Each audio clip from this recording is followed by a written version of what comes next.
انسانوں کے نام افزار ریحان۔ ٹیررزم کی فکری بنیاد۔ ہماری زبان میں ایک محاورہ ہے، چور کی داڑھی میں تنکا۔ شکر ہے ابھی تک ہمارے کسی مولوی نے اس نوع کا دعویٰ نہیں داغا کہ اس قدیمی محاورے میں داڑھی مبارک کی توہین کا پہلو نکلتا ہے۔ اس محاورے کا مطلب ہے کہ جو مشکوک ہوتا ہے بھلے بات ادھر ادھر یا اشاروں کنایوں میں بھی کرو، اس کو بھنک پڑ جاتی ہے اور وہ تاڑ لیتا ہے کہ در حقیقت یہ اشارے اس کی طرف ہو رہے ہیں، اور اگر کسی قابل کھوجی نے کھرا ناپا تو اس نے جھوٹ سے جو ملمہ کاری کر رکھی ہے اس کی کلی کھل جائے گی۔ ہماری آج کی دنیا میں کہیں بھی ٹیررزم، آتنکواد یا دہشت گردی کی بات ہوتی ہے تو ہم مسلمانوں کے نہ صرف یہ کہ کان کھڑے ہو جاتے ہیں بلکہ بالعموم ہمارے ماتھے پر بل یا پسینے آنے لگتے ہیں۔ ہمارے لوگوں میں جو اس جہادی یا فسادی گیم کے کلپریٹ ہوتے ہیں یا سہولت کارو ہمدردان فوراً چیخنا شروع کر دیتے ہیں، کوئی مسلمان دہشت گرد نہیں ہو سکتا، کیونکہ اسلام ہمیں اس کی اجازت نہیں دیتا۔ اسلام امن کا دین ہے جو ہمیں بھائی چارے کی تلقین کرتا ہے۔ یہ ہماری طرف جو اشارے کیے جا رہے ہیں یہ بہت گھٹیا الزامات ہیں جو اسلامو فوبیا کے تحت ہم پر تھوپے جا رہے ہیں۔ یہ یہود و ہنود کی سازش ہے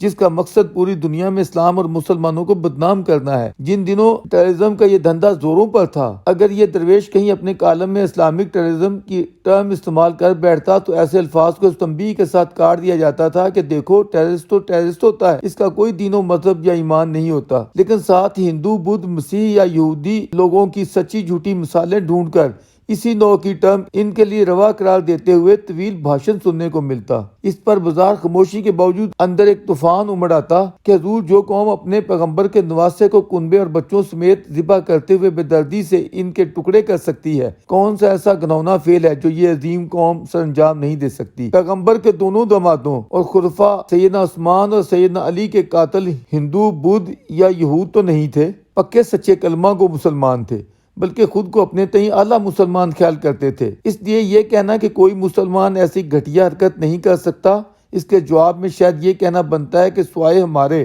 شاید کوئی اور اس نوع کی حرکت کرنے سے پہلے 10 بار سوچے گا، اس لیے کہ ہمیں اس کی پریکٹس ہے جو جانوروں سے انسانوں تک پہنچتی ہے۔ درویش نے جہادی نظریے کو واضح کرنے کے لیے ایک کتاب لکھی، جہاد یا دہشت گردی۔ جو پکے سچے راسخ العقیدہ مسلمان تھے انہوں نے لعنت ڈالی کہ تم نے تو نظریہ جہاد کی عظمت کو ہی مدافعانہ و بزدلانہ بنا دیا ہے۔ آج ہم امریکہ اور یورپ سے لے کر مڈل ایسٹ یا ہندوستان تک پچھلی ربع یا چوتھائی صدی کا تنقیدی جائزہ لیں، دنیا دہشت گردی کے ایک طوفان سے گزری ہے جس کی باقیات یا پاکٹس آج بھی نہ صرف مڈل ایسٹ بلکہ براستہ افغانستان، پاکستان، انڈیا تک مار کر رہی ہے۔ آئے روز بربادی کی خبریں کسی نہ کسی حوالے سے اب بھی آتی رہتی ہیں۔ درویش کا اپنے راسخ العقیدہ مسلمان بہن بھائیوں کی خدمت میں سوال یہ ہے کہ ٹیررزم کے اس قدر شدید بخار کا شان نزول کیا تھا جو 20ویں صدی کی اخیر اور 21ویں صدی کے آغاز میں ہمارے لوگوں کو چڑھا رہا۔ یہاں ہمارے تعلیمی اداروں میں بالعموم گھٹیا و لا حاصل نوعیت کے موضوعات پر تحقیقی کام کروایا جاتا ہے۔ آخر اس ایشو پر پی ایچ ڈی کیوں نہیں کروائی جاتی کہ پچھلی 3-4 دہائیاں دہشت گردی کے جس طوفان نے تمام مہذب اقوام کا سکون برباد کیے رکھا، ان کی مضبوط معیشتوں کا رخ اعلیٰ اور سائنٹیفک انسانی ترقی سے موڑ کر اس بربادی کو روکنے پر صرف ہوتا رہا۔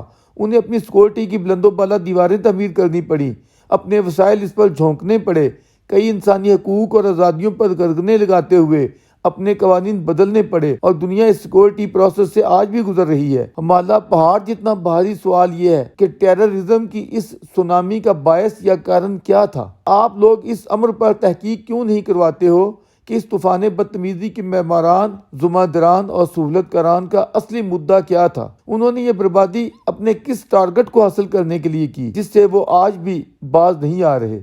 اتنی مار کھانے کے باوجود ان کی امنگیں اندر ہی اندر آج بھی سلگ رہی ہیں۔ آخر کیوں؟ بادی نظر میں ہمارے عام سطح بین لوگ اس کی جڑیں چند علاقائی تنازعات جیسے کہ سب سے بڑھ کر ارض مقدس یعنی فلسطین کے اسرائیل کے ساتھ تنازع سے ملاتے ہیں۔ ہمارے پاکستانی اس بہتی گنگا میں ہاتھ دھوتے ہوئے کشمیر کو بھی بطور ایشو اس میں شامل کر دیتے ہیں۔ دوسرے کویت، عراق وار سے گزر کر افغانستان، ایران اور سیریا سے ہوتے ہوئے افریقہ میں مصر، لیبیا اور سوڈان تک چلے جاتے ہیں، اور راسخ العقیدہ لوگ ایک فرد جرم پر ایکا کر لیتے ہیں کہ آج کی دنیا میں مسلم ورلڈ کے ساتھ امریکہ اور اس کے اتحادیوں نے جو زیادتیاں روا رکھی ہیں یہ سب اس کا فطری رد عمل ہے۔ درویش اس سب کو الزام تراشی کا جھوٹا بیانیہ قرار دیتے ہوئے مسترد کرتا ہے۔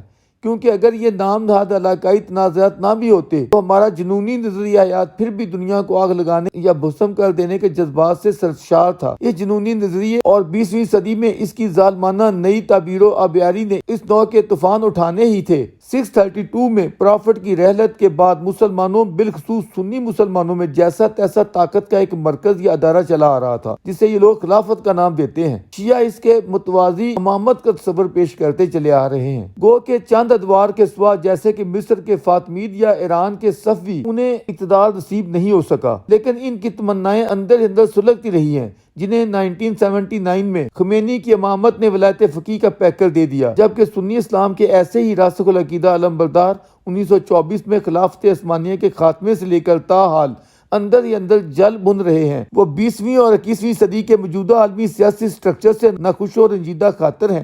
ان کی ایک ہی تڑپ ہے کہ کسی طرح ایک مرتبہ پھر اسلام یا مسلمانوں کی اجتماعی طاقت خلافت جیسے ادارے کی صورت جلوہ گر ہو۔ اس مشکل ٹارگٹ کے حصول کی خاطر کچھ لوگ نرم جہاد کرتے ہیں تو کچھ گرم یا خالص جہاد بمعنی قتال پر ایمان رکھتے ہیں۔ حسن البنا اور سید قطب کی اخوان المسلمون ہو یا مولانا مودودی کی جماعت اسلامی، حماس ہو یا اسلامی جہاد، بوکو حرام ہو یا شباب، القاعدہ ہو یا داعش، جماعت الاسلامیہ ہو یا حزب التحریر، طالبان ہو یا لشکر طیبہ، حزب اللہ ہو یا اسلامی دعوہ، حزب المجاہدین ہو یا جیش محمد یا دیگر کشمیری جہادی تنظیمیں، اصل مدعا سب کا ایک ہے جس کے حصول کی گرم جہادی جدوجہد کو آج کی دنیا ٹیررزم سے تعبیر کرتی ہے۔